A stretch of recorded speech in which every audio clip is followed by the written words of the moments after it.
warahmatullahi wabarakatuh. Terima kasih atas kesempatan yang telah diberikan. Kami dari kelompok 5 dengan tema diskusi argumentasi pelaksanaan kurikulum merdeka dalam pembelajaran. Perkenalkan, nama saya Andi Arya. Saya Andi Makira Tunisayem. Saya Jolinda Yunita Sogen. Saya Lutfia. Saya Muhammad Afdal Lele. Program pembelajaran adalah rencana sistematis yang dirancang untuk mencapai tujuan pendidikan tertentu dalam konteks pembelajaran. Dalam dunia pendidikan, program ini berfungsi sebagai panduan bagi pendidik untuk melaksanakan kegiatan belajar mengajar yang terstruktur, efektif, dan relevan dengan kebutuhan siswa. Program pembelajaran mencakup berbagai aspek, mulai dari tujuan pembelajaran hingga evaluasi hasil belajar, salah satu komponen utama dalam program pembelajaran. Dalam penetapan tujuan pembelajaran, tujuan ini harus jelas dan terstruktur sehingga pendidik dapat mengarahkan proses pembelajaran yang fokus yang tepat dalam konteks kurikulum merdeka. Tujuan pembelajaran sering kali disesuaikan dengan karakteristik dan minat siswa sehingga mereka dapat belajar dengan cara yang lebih personal dan bermakna. Rumusan masalah. 1. Jelaskan apa itu program pembelajaran. 2. Jelaskan apa itu rencana pembelajaran. 3. Apa itu pelaksanaan dalam proses pembelajaran. 4. Jelaskan penilaian hasil pembelajaran. Tujuan penelitian. 1. Untuk mengetahui program pembelajaran. 2. Untuk mengetahui rencana pembelajaran. 3. Untuk mengetahui pelaksanaan dalam proses pembelajaran. Dan yang keempat, untuk mengetahui penilaian hasil pembelajaran. Program pembelajaran. Program pembelajaran adalah suatu rencana sistematis yang dirancang untuk mencapai tujuan pendidikan tertentu dalam konteks pembelajaran. Dalam dunia pendidikan, program ini berfungsi sebagai panduan bagi pendidik untuk melaksanakan kegiatan belajar mengajar yang terstruktur, efektif, dan relevan dengan kebutuhan siswa. Program pembelajaran mencakup berbagai aspek, mulai dari tujuan pembelajaran hingga evaluasi hasil belajar. Salah satu komponen utama dalam program pembelajaran adalah penetapan tujuan pembelajaran. Tujuan ini harus jelas dan terukur, sehingga pendidik dapat mengarahkan proses pembelajaran dengan fokus yang tepat.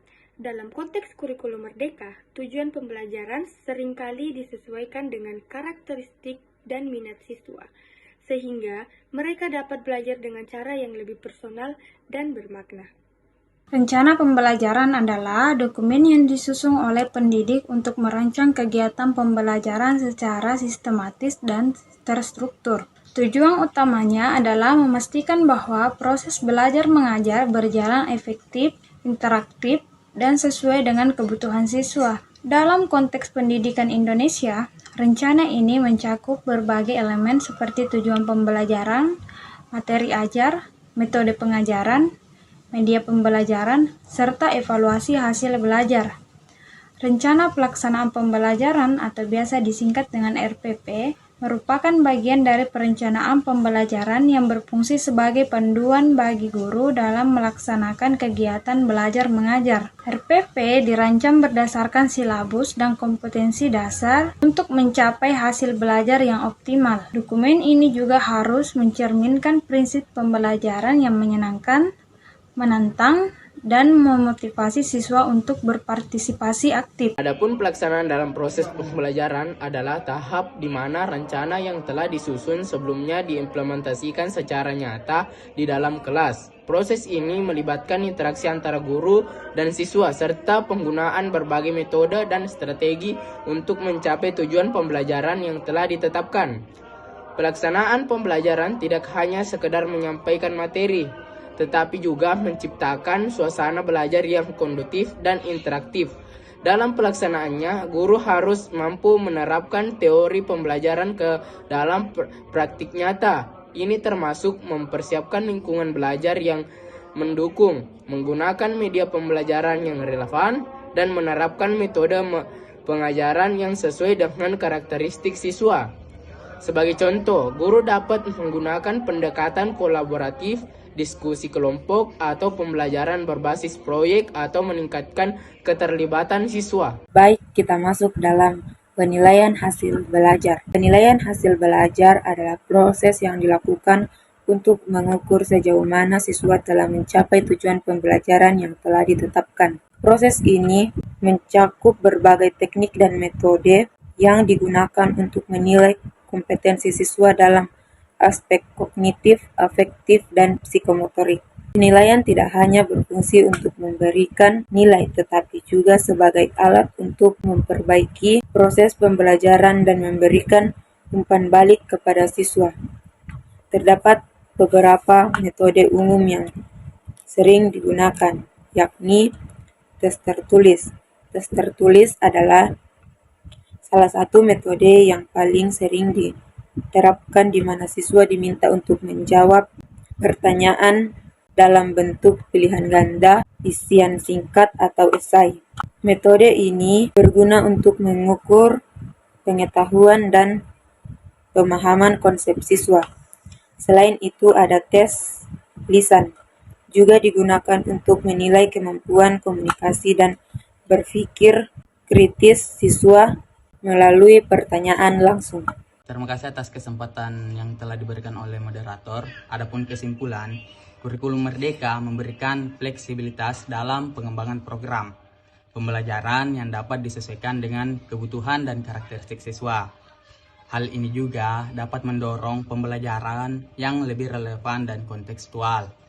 Rencana pembelajaran harus dirancang dengan mempertimbangkan kompetensi dasar, tujuan pembelajaran dan kebutuhan siswa, penekanan pada pendekatan berbasis proyek dan pengalaman langsung dapat meningkatkan keterlibatan siswa. Proses pembelajaran perlu mengedepankan interaksi aktif antara guru dan siswa. Penggunaan metode yang beragam seperti diskusi, kolaborasi, dan praktik langsung. Ini juga dapat meningkatkan pemahaman dan keterampilan siswa. Penilaian harus holistik, mencakup aspek kognitif, afektif, dan psikomotorik. Penilaian berbasis portofolio dan penilaian formatif dapat memberikan gambaran yang lebih menyeluruh tentang perkembangan siswa. Adapun saran, diperlukan pelatihan berkelanjutan bagi guru untuk memahami dan mengimplementasikan kurikulum Merdeka secara efektif. Penyediaan materi ajar yang relevan dan menarik, serta sumber belajar yang mendukung pendekatan pembelajaran. Ini juga mendorong keterlibatan orang tua dalam pembelajaran untuk mendukung perkembangan siswa di rumah. Melakukan evaluasi berkala terhadap implementasi kurikulum Merdeka untuk mengidentifikasi tantangan dan mencari solusi yang tepat. Dengan langkah-langkah tersebut, diharapkan pelaksanaan kurikulum Merdeka dapat berjalan lebih efektif dan bisa memberikan dampak positif bagi pendidikan yang ada di Indonesia. Sekian dari saya kembalikan ke moderator. Sekian dari hasil diskusi kelompok kami. Banyak kurangnya mohon dimaafkan karena kesalahannya ada di kelompok kami dan kebenarannya ada di tangan Tuhan. Wassalamualaikum warahmatullahi wabarakatuh.